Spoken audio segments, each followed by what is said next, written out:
What's up, guys? This is Ray from Apple Valley Astrologer. So I said that I would do a more in-depth interpretation of the square that's happening between Neptune and Saturn.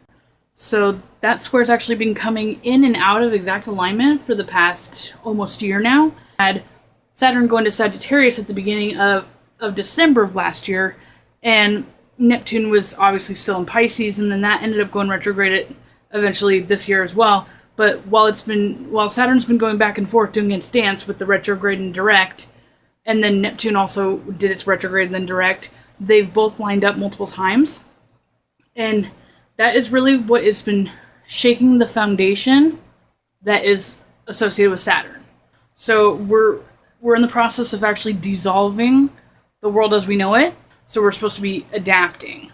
And hence why Saturn is in Sagittarius, which is a mutable sign. And then it's squaring Neptune and Pisces. So Cosmos is testing us so we can figure out what we need to change and what can stay. And as far as, I guess, Neptune's concerned, at some point or another, we should just change everything. Basically, the square between Saturn and Neptune causes Saturn to bring us to reality with our dreams and then understand what is tangible and what's not. So this particular square with Saturn and Neptune will not only affect every single archetype differently in different aspects of their life, but it affects the different generations as well. So I'm going to go over the influences for the generations, and what I mean by generations is if you look at your birth chart, there is all the planets, and then your Neptune is in Capricorn, Aquarius, or Sagittarius, Scorpio, Libra, and Virgo. Those are the only ones that should still be alive. And if you're alive past the Virgo one, then congratulations, I didn't include it in the video. The outer planets impact the collective generations differently overall. This is a rough aspect for a person at any age. I've just concluded that they're too young, because the oldest person is 3. So right now that's obviously the Neptune and Pisces, and since there is no autonomy developed with this age range, they're just absorbing the unconscious and embodying the collective frustration. Then we go down to the next generation, which is the Neptune in Aquarius generation. So they were born between the years of 1998 to 2012. So that would be anybody from age 3 to 17. And they're in tune with the distress of the cosmic vibration. So then we look at Neptune in Capricorn, and that is anybody from 17 to 31 years of age, and they were born between 1984 and 1998. And the crucial part about this is, with this squaring Saturn, people that are born 1989, I think, are now going through their first Saturn return. So the keywords here are, this generation is going to feel unmotivated right now with these aspects. They're also probably going to feel heightened anxiety. They're going to feel, some of them will feel likely directionless with their career, their life. Those that were born later into that generation are likely going to be the ones that are complacent and have no goals to aspire to.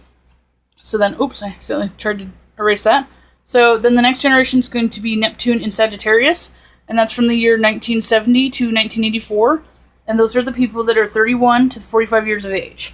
So made it through your first Saturn return, but now what? So there's going to be this sense of hopelessness with some people.